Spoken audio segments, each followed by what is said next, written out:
Good morning, everybody. This is Aaron Mesh with Willamette Week. This is Willamette Week's endorsement interview for House District 38. We're having some technical difficulties, so we may end up doing the interviews with the Democratic and Republican candidates separately today. But we have Representative Andrea Salinas here, and we'll get started with her. Representative, can you tell us a little bit about yourself? Give us a 2-minute biography and why you're seeking the seat, or seeking a return to the seat. Yeah, absolutely. So thank you for inviting me here today. My name's Andrea Salinas, and my pronouns are she and her. I've actually been working on the front lines of politics and policies for over 20 years. I served for over 8 years in our nation's capital as a congressional aide to U.S. Senator Harry Reid, U.S. Congressman Pete Stark, and as a legislative representative for a union on Capitol Hill before moving to Oregon when I had my first child. And I worked as a district aide to Congresswoman Darlene Hooley in the 5th Congressional District. I'm a first-generation American, the first in my family to graduate from college. And I saw growing up as a kid that a quality education and fair employment opportunities like my dad experienced as a 32-year police force worker for San Francisco Police Department, that those really provide the building blocks for stronger communities. I was appointed to the state legislature in September 2017, and I won my first election in 2018. And since then, I've been assuming leadership roles in the legislature. I serve as the chair of the House Committee on Healthcare as well as Behavioral Health, co-chair of the Complete Count Committee for the Census, and Assistant Majority Ways and Means Subcommittee on Human Services, Energy and Environment Committee, the Oregon Public Employee Benefit Board, and the Oregon Commission on Hispanic Affairs. I have learned, both as an advocate and now in my role as chair of healthcare, that healthcare costs increasingly consume a larger portion of families' take-home pay and of small businesses' profits, as well as large business. And that's why in my first year as a legislator, I introduced and passed bills to lower the price of prescription drugs and to figure out how we can expand access to quality care for all Oregonians. Domestic violence was something I saw as a child in my family, and sexual harassment and gun safety issues are all at the forefront of my work. 94% of women who experience harassment at work do not file a complaint, and of those who do report harassment, 75% experience retaliation. So last session, I championed efforts to protect Oregonians from workplace harassment as well as gun violence. And I was proud to have been part of the legislature when we passed the strongest paid family and medical leave policy in the nation. So I was a co-sponsor of that bill as well. So for me, protecting Oregon's abundant natural resources is foundational to our state's future sustainability and really economic development. I served for 9 years on the board of the Oregon League of Conservation Voters, so I'm sure it's no surprise to anyone that I'm committed to reducing greenhouse gas emissions and investing in clean energy technology and family wage jobs. I really do think this is going to be a big future resource and potential opportunity for Oregon. I earned a BA in psychology from UC Berkeley, and I live in Lake Oswego with my spouse, daughter, and dog. And in addition to the Democratic Party nomination, I have the cross nominations of the Independent Party of Oregon and the Oregon Working Families Party. So of the legislation that you've mentioned, is there a particular bill that you've passed during your time in the legislature that you're most proud of? Yes, actually. And I'm still working on it. It's House Bill 3076 from the 2019 session. I had been working with, I was an advocate lobbyist, and I worked for many years with the Service Employees International Union, Local 49, as well as 503. But with 49, they represent a lot of hospital workers. And we were working on a bill to figure out how to hold hospitals accountable for their nonprofit status. And actually, I think Nigel did a pretty good article actually that highlighted this problem because right now it varies from hospital to hospital, from system to system, county to county on how much hospitals actually pay. And then what is the work that they do that's supposed to be that nonprofit community benefit work. The charitable care work. Yes, exactly, charity care. And so for years we were going around in circles. You know, at the time, Chair Greenlick was leading this charge. I was leading it as an advocate. And we finally got it passed in 3076. And essentially what it does, so we were trying to figure out how do we hold hospitals accountable in terms of their net patient revenue And what they finally kept saying, they're all special snowflakes. We all have different accounting systems. We all do things differently. You can't hold us all accountable in the same way. So OHA stepped in, and now with the help of actually Johns Hopkins University in Georgetown, we're getting health economists to help us out to figure out on an individual hospital by hospital system basis how it is, like, let us open your books, let us see what you're doing, and then what is the amount of charity care that you're supposed to be providing back to the community to help with those health outcomes, to improve health outcomes for the community. And then also we have now a sliding scale. When you walk into a hospital, those who make under 400% of federal poverty level should be on a sliding scale for any debt incurred that should be written off. And all that should be absolutely across the board, hospital to hospital, it should all be the same. So that's a pretty big deal. I mean, when we see people going into bankruptcy over medical debt. So I'm pretty happy with that. It's not obviously not going to solve the whole problem, but it's a good first step. Forgive me for not knowing this walking into the room, and I should. But how many terms have you served? 1.5. During that time, is there a moment that you look back on as your introduction to Salem life, like a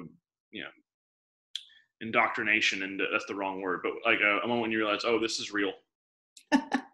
Yeah, I think it was the day that the speaker, it was my first full term after I had been elected. So it was the beginning of the session in 2019. And we were just a couple of weeks into the long legislative session. And the speaker called me into her office and basically told me that she was going to remove the gavel from Chair Greenlake, who for me had been a policy mentor and someone I looked to. He has he had immense institutional knowledge, and, just a great capacity for thinking through problems on healthcare. And she basically said, I'm going to take his gavel away and I'm giving it to you. And I was like, wow, it's real. And we were just a couple of days out from our first hearing on non-medical exemptions for vaccinations. That actually jogs my memory. Correct me if I'm wrong, but were you not one of the lawmakers that Speaker Kotek had to corral for a vote on the PERS bill? Yes, I was. Yes, you were a reluctant yes vote on that bill. I was a reluctant yes vote. Yeah, one of the last ones. Do you have any regrets about that choice, or what the speaker had you do, or what you did, or how do you look back on that? I do actually. I mean, let me put this into context too. My district was pretty split on the issue. So it really came down. I had a lot of folks writing to me. I have a lot of PERS retirees in my district who have a comfortable retirement because of PERS, right? And they felt like they had a promise and it was kept, and they have a retirement. And so, they gave good years of work. At the same time, I also have a lot of people who really wanted to see the Student Success Act passed. And so I felt like my district was kind of split in terms of how we were going to get this done. And not a lot of people quite understood that in order to get that Student Success Act passed, there was a pretty strong agreement, that a push from the Senate side, that we had to have an agreement on PERS.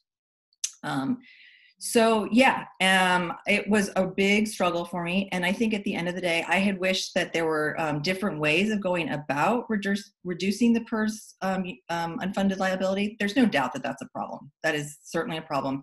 And, the amount that counties and localities are going to have to pay and put into it could be crushing. And so that's a problem that we have to deal with. I wish that we had dealt with it in other ways. And I was not in a position of leadership to negotiate with the Senate. And I wish at that point I had just been a regular legislator. I should have I wish I had said no and basically made us go back to the drawing board. But I also knew that could sacrifice something that my district also cares very deeply about, which is education in schools. So we got the corporate activities tax passed, and we now have the Student Success Act. Which, arguably, given what happened to the state's budgets in the meantime, I don't know that it looks so bad. But right. I guess that leads to a question we ask in every cycle to every candidate, which is, how can you demonstrate independence from your party's platform or leadership? I mean, arguably, you could just use the vote we just discussed as a statement of independence from some fairly powerful interests in your party. But let's do a different example. I do have a different example, actually, and this is one where I feel like I'm going to be taking on the system much larger. I think campaign finance reform is hurting our democracy right now. I feel like voters really knowing that big money comes in, and I'll full honesty, I take big money right now too, and I take out of state money. But I try to work hard to make sure that small donors also feel really included in the process. But I feel like people don't feel included in a process where they think that all we are doing is listening to the interests of big corporate donors and unions and these, PACs that have much more influence than an ordinary constituent or an ordinary voice. And so I would like to figure out, now that, we've had a decision from the Supreme Court, we'll have a ballot measure coming out in November that basically says we can do contribution limits. I would like us to see, in the 21 session, to put some real meaningful contribution limits in place, something where somebody says, hey, maybe one day I could get to that amount, but it's not so outrageous that I could, I don't think most people could ever fathom giving like $1,000 or $2,000 to someone's, campaign. That's really upper income people, but maybe one day I can give $500, or one day I could give $650, 1% of median income, or 10%, whatever the cap might be, and then really do something around independent expenditures. Who is paying for all of that money that we don't see and all of those expenses? And it has to be meaningful. It has to be meaningful reform, so people don't feel like, oh, this is just another thing that they're saying they're doing, right? Because I do think it's eroding democracy and integrity of a system that is supposed to be for people. So, but that's going to be hard. I mean, I think both parties are, they're used to the way things are, and they're afraid of kind of losing the footholds that they have. And so I think, the Democratic Party of Oregon, I know, the way we operate in our caucuses. So it's going to be hard. So if my understanding is correct, ballot measure 107 would legalize a cap on campaign finance. That's right. On campaign spending, excuse me. But it would not mandate one. That's right. So it'd be up to you and other people in the legislature to pick a cap. Yep. Well, I gotta ask, what should the cap be? Well, that's what I was saying. I'm not quite sure. I have been working with Fair and Honest Elections and some of the good government folks, Common Cause, to figure out what that cap should be. And I don't think we've landed on anything yet. And we're still having discussions and still trying to think, what should that amount be? And and I want to hear from individuals and constituents. What is that right amount? Is 65,000 as the median income, is $650 too much? Does that sound right? Like, I remember the first time on Capitol Hill, when I could attend a congressional fundraiser for a congresswoman from Connecticut, Rosa DeLauro. And I was like, wow, $500. But, that was a lot for my spouse and I, to fork up $500. And so, so I don't know what that right amount is, but I'm suspecting it's somewhere around there. And I've heard from, again, like lots of different organizations who run campaigns, who support me, that, campaigns are expensive. But I feel like healthcare, if we really start to put some caps in place and start to control costs, it will shift to other areas. Then suddenly media might not be as expensive. Maybe we won't go up on cable, or we won't, go up in different media markets, but maybe we'll use advertising through newspapers or more mail advertising. And so I think we'll figure out a way to continue to campaign, but it'll just be different and less expensive. Who is your biggest donor this cycle? My biggest donor? Mm-hmm. That is a good question. I have to say, in past cycles, it might be I think I'm getting a contribution pretty soon from the Oregon Nurse Association. So Oregon Nurse Association, SEIU, I get a lot of healthcare money, and then probably the Hospital Association. So folks who aren't necessarily all on the same page. They're probably my three biggest. And the question we typically ask as the follow-up to that is, what do you think they want from you? Now, granted, we're not making an allegation that you're going to give it to them. But no one gives money just because few people give money just because they like you. They usually would like something. Right. No, they do not give money because they like me. Your family might, but right. People are giving money for other reasons. What are their reasons in your mind? I mean, I like to think that they want me to keep an open door, and that they want me to make sure that they're heard and understood, right? So, I mean, obviously, SCIU and the nurses want to protect their workers, and the Hospital Association and the Oregon Health Care Association, who represents some of the long-term care facilities, they want to make sure that they're protecting their employers and their industry, right?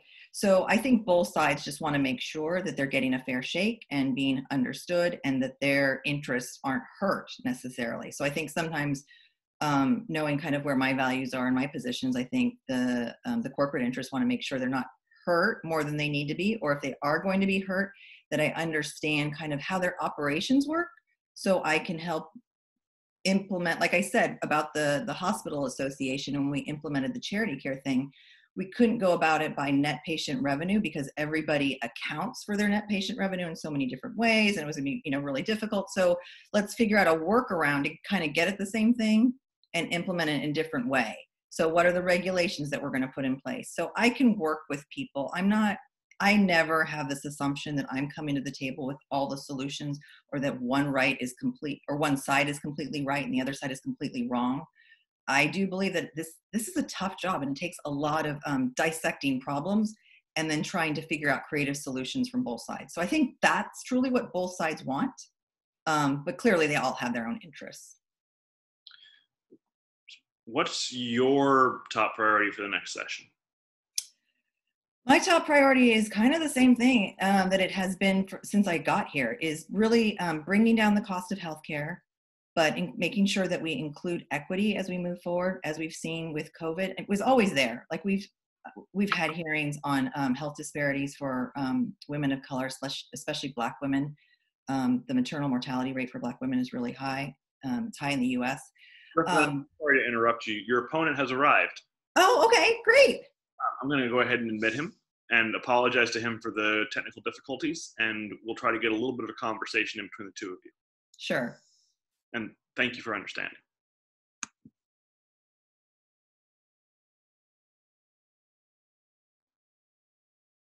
Maybe. Oh, no.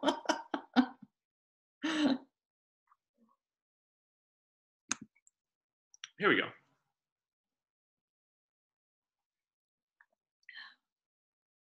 Patrick, hello. Hello. Yourself. Sorry for the difficulties. That's okay. We're together now. We're going to jump right in and get started. Could I ask you to give us a 2 to 3 minute introduction of who you are and why you're seeking this seat? Sure. I'm a lifelong Oregonian. I was born and raised in Oregon. I went to Wilson High School. My children have gone to Wilson High School, and I live about 2 blocks away from where I was raised, going to the local public schools. I have a wife and 3 children. I graduated from the University of Oregon in political science with a Bachelor of Science, and I followed up with Master of Arts at Portland State University, also in political science. As far as what motivated me to get into the race, I think it was probably an experience. I attended the Timber Rally in Salem, and after the rally itself,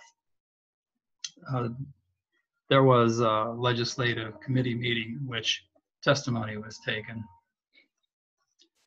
The testimony that I heard was that there was testimony on the carbon tax.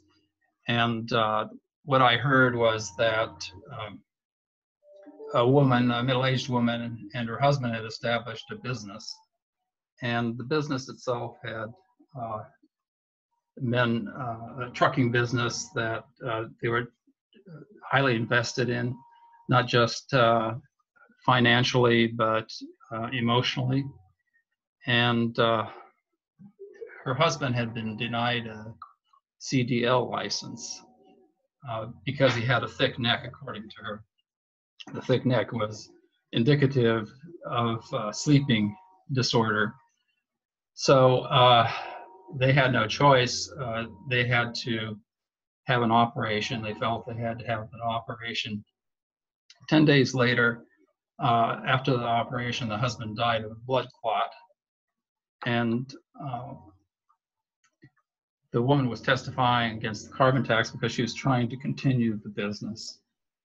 And the tax itself would have put her out of business.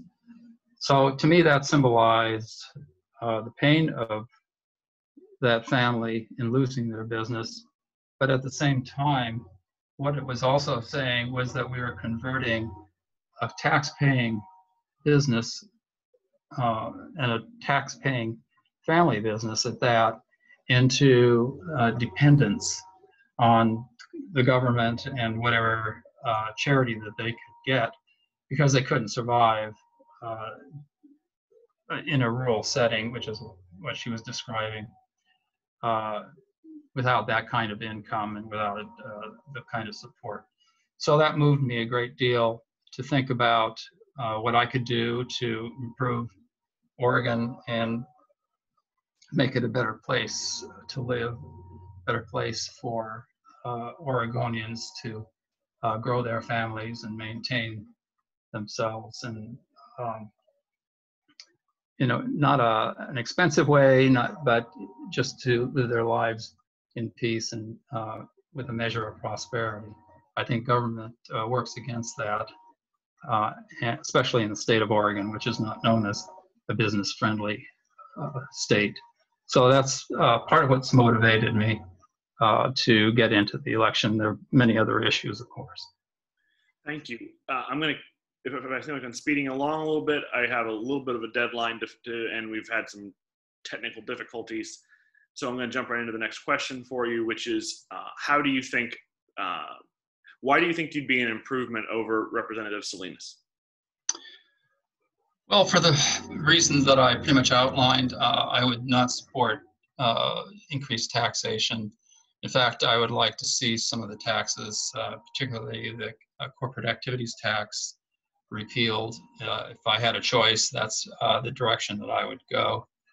I think that the taxes are cumulative on the residents of Oregon. It's not as if they can pick and choose, and most of the taxes have been essentially sales taxes. The sales taxes were rejected over and over by Oregonians, and I think there's support for that point of view. I've talked to quite a number of people in my district, and a number of them are citizens, and they're feeling the pressure a great deal. I've talked to some of them who felt that they wouldn't be able to stay in their home because taxes were high, and they blamed property taxes. And we've always had high property taxes and high income taxes without a sales tax. But now the Democrats in the legislature have added individually, not just a one-shot sales tax, but individual sales taxes, like the corporate activities tax, that taxes revenue and threatens the entire business itself by that particular approach. Representative Salinas, can you respond to the concerns that your opponent has raised? Yeah, so I recently talked to folks from Kroger, actually, and they mentioned, as we move forward, talking about people, who I talk to all the time, industry lobbyists.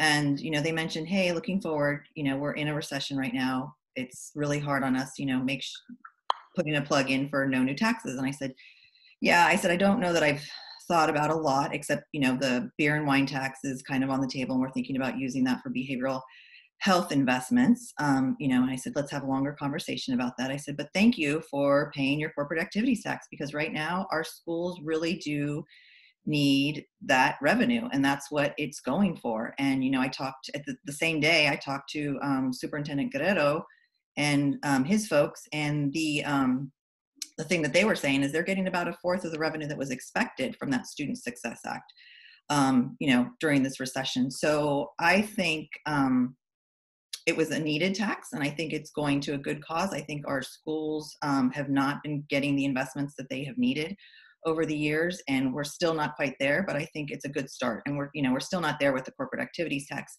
But the thing that Fred Meyer and the Kroger stores were saying, we're going to go out of business. Like, that's extreme. Like I was saying earlier, I need kind of the reality. Like, let me see your books. Like really, and I know they run on a small margin. I know, lots of industries do, but I think there's a difference between I'm going to go out of business to this is going to be hard. What can government do to help me figure out how to transition in this time period? So that's kind of how I like to work and how I like to operate. And I agree with Mr. Castles. I think our property taxes are skewed and strange. And I know I have lots of folks who would love to retire and continue to live in their homes, but the taxes they're paying on their properties are very high. Mr. Castles, can I ask, if elected, what would your first priority be as a lawmaker? What's your first bill? Well, I think that you have to be realistic about what you can accomplish. It depends on the composition of the legislature.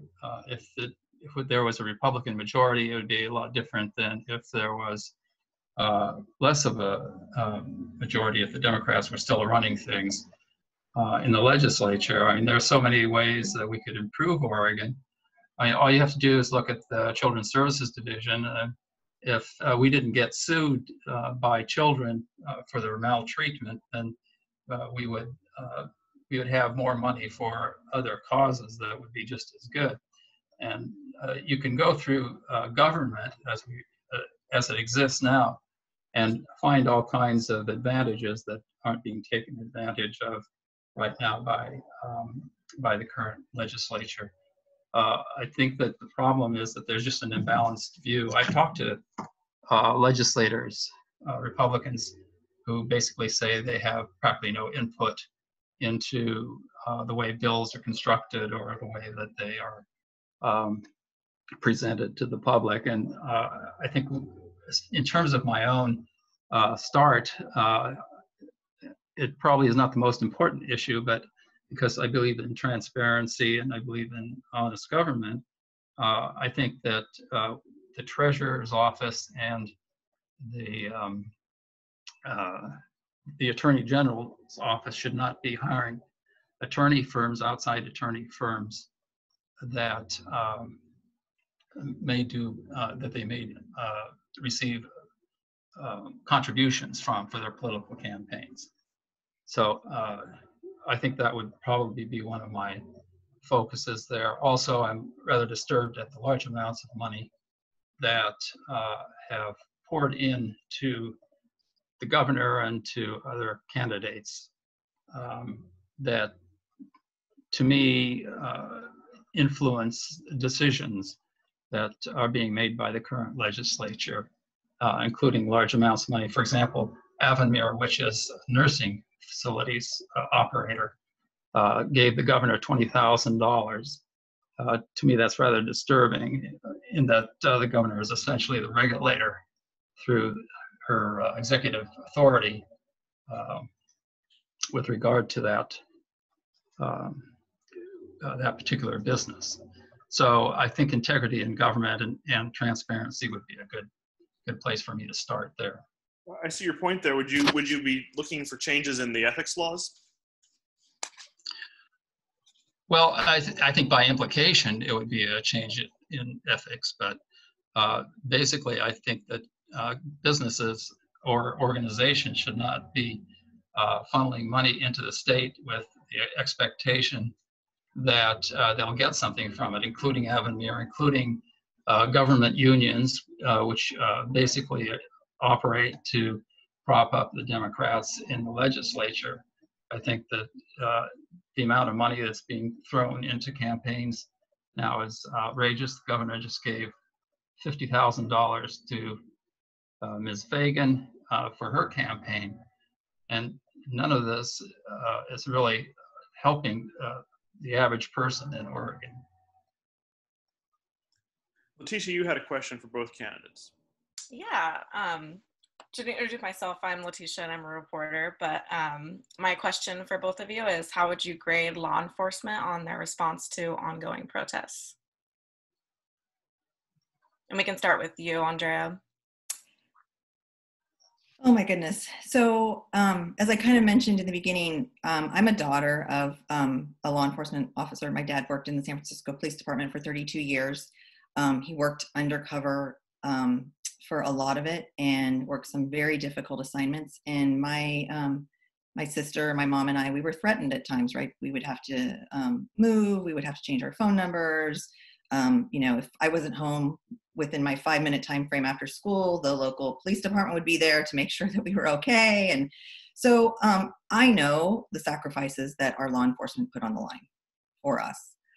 I feel like we have gotten really far away from serving and protecting. And that protecting part, I think, is really important. And I don't know where the disconnect is. I don't know where the split is, but I know that we have a lot of problems out there that are not helped by escalating a situation and going after different racial populations. And I'm just going to say it like, we can't have this thought of racist ideology and escalation and militarization of our police departments. And so, and like I said, I don't know where the structural problems are and how to start dismantling it. I am working with my BIPOC caucus on a lot of this, but we have a lot of work to do. And I would like to see really the decriminalization of mental health as part of this start, and really addressing substance use issues. And I think once we separate a lot of that out, as we've seen in Lane County and the city of Eugene with their program, I think we're going to see a lower cost for law enforcement. And this is part of that reimagining. How do we really separate what needs to be dealt with in terms of what I think police would consider law and order, and where can we bring in social and human services? So I would rate right now what we're doing as an abysmal failure. Thank you. Well, I certainly agree with that conclusion. It is an abysmal failure. What we've been used as Portlanders have been used as a national example of what not to do. And I think it's a problem with the leadership that we've had. When the feds came in to defend the courthouse, the mayor complained that they weren't following his rules. It was like a game to him. And I think he set it up deliberately as a game to balance the two forces, you might say, police versus the violent demonstrators, so that there would in effect be a stalemate and perpetuate the violence which has been taking place downtown, which culminated in the murder of an individual who was not Black. In fact, I don't think that the Black Lives Matter movement has much to do with what's going on downtown. I think it's a much broader circumstance than that.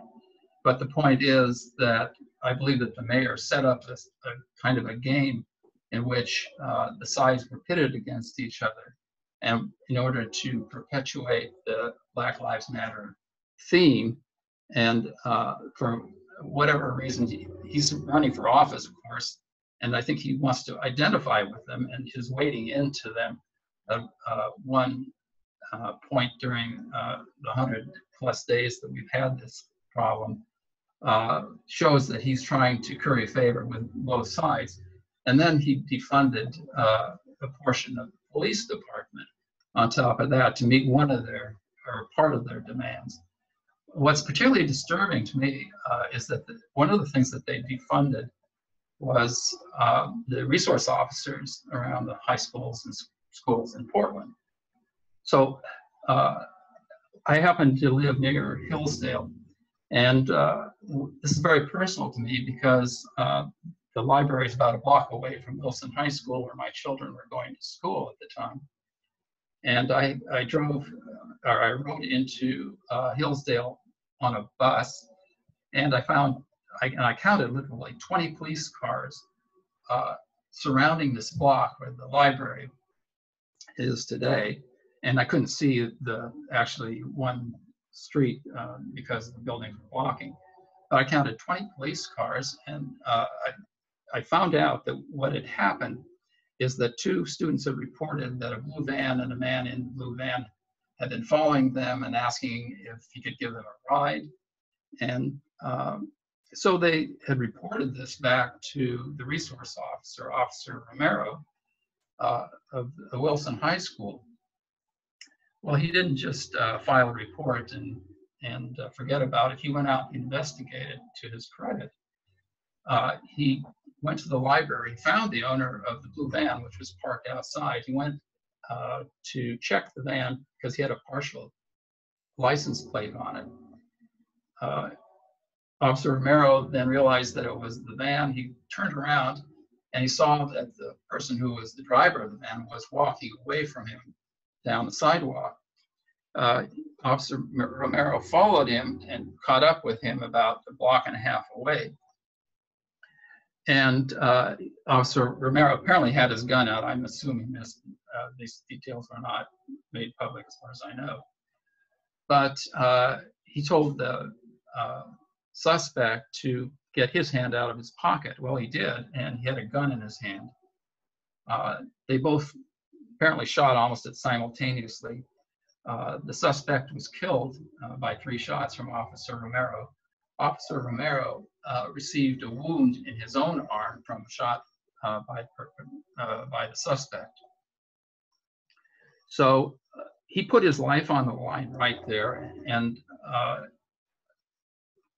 and he was there to help those children and to potentially save their lives. It turns out that the suspect had previously kidnapped a woman out of a store or business of some kind, and she had fortunately escaped. He had tied her up, and she had escaped apparently outside of his van. So he spent, I believe, 15 years in jail for that. And so he had been released, and the rest was, and he didn't give up. The rest was his personal mission, apparently, to kidnap somebody. So that's what we're defunding, and that's and my children, by the way, were both working at the library at that time as part of their school projects. So to me, defunding the police is exactly the wrong thing that we should be doing. We can make the police better, we can improve police, but I think if anything, we need more police, and that will help Black lives and white lives and everybody's life. I always look forward to seeing them in my neighborhood. I don't see them as an enemy, but rather as a friend. And I think most polls now show that African Americans themselves want to see police in their neighborhoods. They don't want to.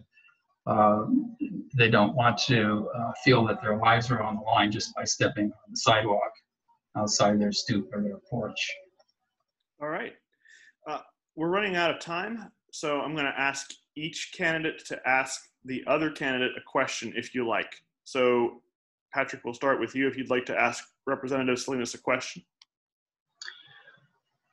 I've noticed a pattern in your voting, and it seems that you hardly vote against anything that the governor has proposed that in turn becomes actual legislation. Do you have any criticism of the governor that you can make that would be reflected in your voting record? I don't know about my voting record, and I'd be happy to hear exactly which pieces of legislation you're thinking about. Yeah, I disagree with the governor frequently. I mean, I wanted her to bring in, or I wanted her to call us in much sooner at the beginning of the pandemic. I thought there were things that we needed to deal with legislatively. The Portland Tribune picked up on this. There have been things that I've been pushing back on her and OHA on. I talk to them constantly just about the response to the pandemic, how we're not collecting race, ethnicity, language, disability data, and we should have been since 2012, a bill was passed. There are a lot of things that I have criticisms about, and I'm pretty vocal and open about them. I also do work very frequently with my colleagues across the aisle. There was a Sudafed bill that I tried to get through with Representative Post from Kaiser that I thought was a good bill, and I tried to help him get that through. I work pretty frequently with my vice chair, Representative Hayden, on trying to bring down the cost of prescription drugs and our Medicaid costs within the OHA system. So yeah, so there are definitely, and those are things that are not necessarily things that the governor, wants us to be working on. So there are things, yeah. Well, to pick up on one thing that you said, you asked me what I was specifically thinking of. You voted against Senate Bill Can I ask a 249. question? Pardon? You Can I voted, ask a question back? sure. Okay. So what would be the bipartisan work that you would work on as your first bill in the legislature? Well, I would hope, I agree with some of the things that you've said. I think that we could resolve some differences in the area of transparency, because I absolutely think that we're not gathering sufficient data. And it's been in the newspapers quite a bit, actually, that we can't get accurate information from health sources, but it applies throughout the government. You'll recall that the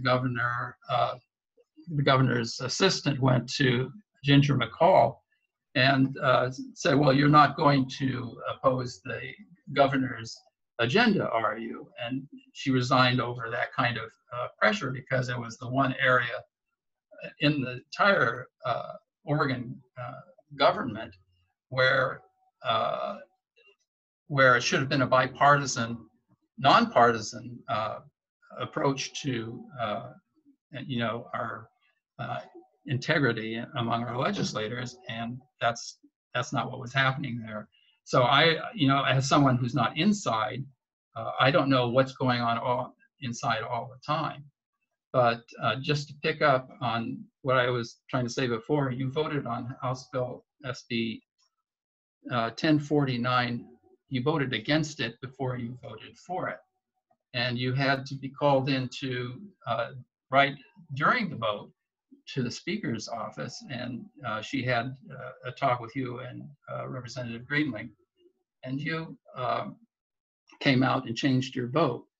So to me, that's one of the disturbing things about how the legislature works. If you had a conviction that you should have voted against that legislation, and I might say I would have probably agreed with you, because most Republicans actually did vote against it, it still managed to pass thanks to the strong arming of the Speaker. And I understand the pressures on you, and the Speaker is perhaps enemy number 3 after the governor and the mayor, when it comes to integrity in government. I think that we've really suffered in Oregon on the basis of these backroom deals and these political moves, rather than helping the people of Oregon get by in a pandemic period. So that's my comment on your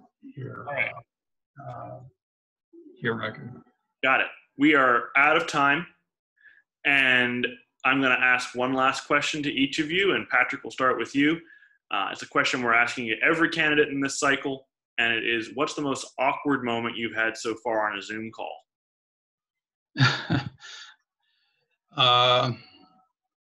Well, probably the fact that we started a little late and I hadn't received the Zoom link, so that was a little problematic for me. So, but at the same time, that's not that big a deal. I've not had tremendous Zoom call problems. It's just linkages sometimes. It's not the only time that sort of things happen for me. Same here. Representative, most awkward thing you've had on a Zoom call? Wednesday night, I had a town hall and I had my first Zoom bombers. So I think a bunch of kids figured out how to sign up for my town hall and started just using profanity, and thankfully no pictures showed up. And it was a small group, probably about 15 constituents. So it was funny. I took it in stride. We tried to get them off and it was fine. But that was probably the most difficult and awkward time. Well, thank you. And thank you to both of you for your patience on what has been a bumpy start to our endorsement process this morning. But we're grateful that both of you could join us and that we got to have a good conversation. Thank you for having me. I appreciate your time. Yeah, likewise. Nice to finally meet you, Patrick. All right. Thanks. Thank you, Aaron. Thank you, Letitia. You are my representative, right? Take care. All right. Thanks very much, both of you. Bye. Bye-bye.